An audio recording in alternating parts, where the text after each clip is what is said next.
താങ്കളുടെ ഈ വരവ് കാത്തിരുന്നത്. എന്താണ് മലയാളി ആരാധകരോട് പറയാനുള്ളത്? പറയാൻ വാക്കുകളില്ല.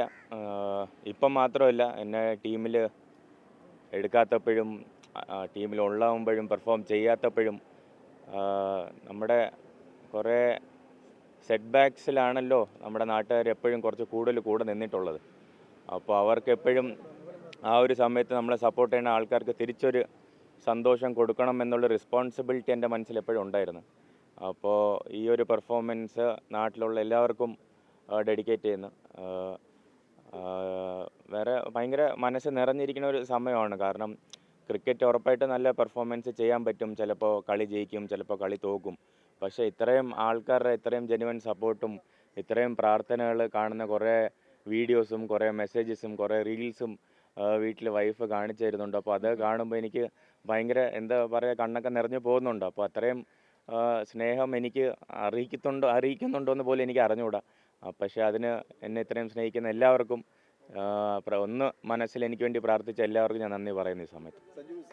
സച്ചിന്റെ ഉപദേശം കിട്ടി എന്ന് പറഞ്ഞു. സച്ചിനെ പോലെ ഒരാൾ സംസാരിക്കാൻ കഴിഞ്ഞത് തന്നെ വലിയ ഭാഗ്യമായിട്ടാണ്. അതെ അതെ അതെ. ആ ഒരു പ്രേരണ എത്രത്തോളം ഗുണം ചെയ്തു? അയ്യോ, അത് പറയാൻ പറ്റാത്തൊരു ഫീലിംഗ് ആയിരുന്നു. അപ്പോൾ ഞങ്ങൾ ടച്ചിൽ ഉണ്ടാവാറുണ്ടായിരുന്നു. കുറച്ച് വർഷങ്ങളായിട്ട് മെസ്സേജസ് അയക്കുന്നുണ്ടായിരുന്നു. IPL കാണുമ്പോഴൊക്കെ സംസാരിക്കാറുണ്ടായിരുന്നു. പക്ഷേ എനിക്കൊന്ന് മനസ്സൊന്ന് ഒന്ന് പാളി പോയപ്പോൾ എനിക്ക് എൻ്റെ ഇനി ആരെ വിളിച്ചാലാണ് ഒരു ഉപദേശം കിട്ടാൻ. അപ്പോൾ പിന്നെ ഒരു പേര് മനസ്സിൽ വന്നിട്ടുള്ളൂ. അപ്പോൾ സാറിനെ വിളിച്ചപ്പോൾ സാറും ഭയങ്കര ജെന്യുവനായിട്ട് കണക്റ്റായി. അപ്പോൾ സാറും ഒരു 25 മിനിറ്റ് ഫോണിൽ കൂടെ എൻ്റെ അടുത്ത് സംസാരിക്കുകയുണ്ടായി. സാറിൻ്റെ കരിയറിൽ നടന്ന കുറേ കാര്യങ്ങൾ എൻ്റെ അടുത്ത് ഷെയർ ചെയ്തു. അപ്പോൾ എനിക്ക് ഈ സമയത്ത് എന്തൊക്കെയാണ് ചിന്തിക്കേണ്ട ആവശ്യമുള്ളത്, എങ്ങനെ പ്രാക്ടീസ് ചെയ്യണം, എങ്ങനെയാണ് ഈ സിറ്റുവേഷനെ കാണേണ്ടത്. അപ്പോൾ ഭയങ്കര ജെന്യുവനായിട്ട് എനിക്കത് ഹെൽപ്പ് ചെയ്തു. അപ്പോൾ ന്യൂസിലൻഡ് സീരീസിലും ഫോം ഔട്ട് ആയപ്പോൾ അത് കഴിഞ്ഞ് വിളിച്ചപ്പോഴും കുറേ ഉപദേശങ്ങളുണ്ടായിരുന്നു. വേൾഡ് കപ്പ് ഫൈനലിൻ്റെ തലേ ദിവസം വരെ സാറ് ഇങ്ങോട്ട് വിളിച്ച് ചോദിക്കുകയുണ്ടായി, എല്ലാം റെഡിയല്ലേ, ഹൗ ആർ യു ഫീലിംഗ് എന്നൊക്കെ പറഞ്ഞ് ചോദിച്ചു. അപ്പോൾ അതൊക്കെ ഒരു എന്തു പറയാനാണ്, എല്ലാവർക്കും കിട്ടുന്ന ഒരു ഭാഗ്യമല്ല. അപ്പോൾ അതെന്തോ എനിക്ക് കിട്ടിയതിൽ വലിയ സന്തോഷം. അതെ, മെസ്സേജസ് അയക്കുന്നുണ്ടായിരുന്നു, കൺഗ്രാജുലേറ്റ് ചെയ്തായിരുന്നു. അതെ,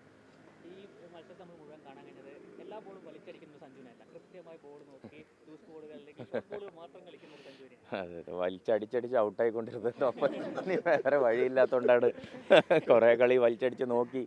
അപ്പോൾ അത് ശരിയായിട്ട് നടന്നില്ല. അപ്പോൾ നമ്മുടെ വീഴ്ചകളിൽ നിന്ന് പഠിക്കണമല്ലോ.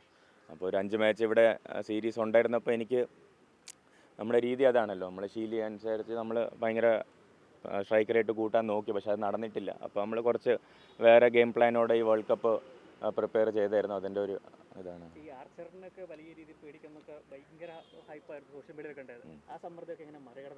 ഹൈപ്പ് നിങ്ങൾ ഉണ്ടാക്കുന്നില്ലേ, ഞാൻ അതൊന്നും ആലോചിക്കാനും നോക്കാനും പോയിട്ടില്ല.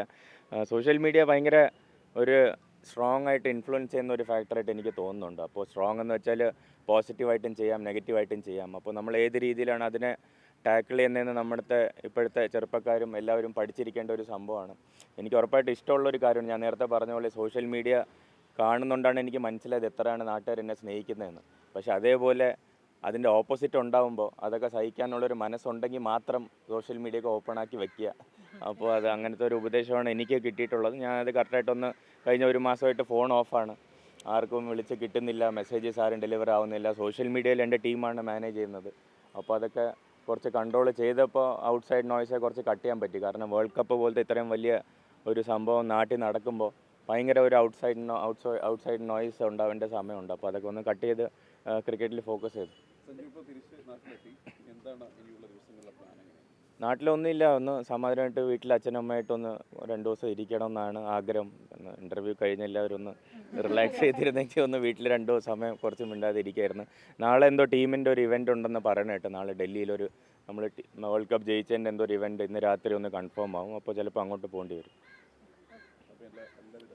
വലിയ സന്തോഷം. താങ്ക് യു സോ മച്ച് ഇത്രയും വലിയ സപ്പോർട്ടിന്.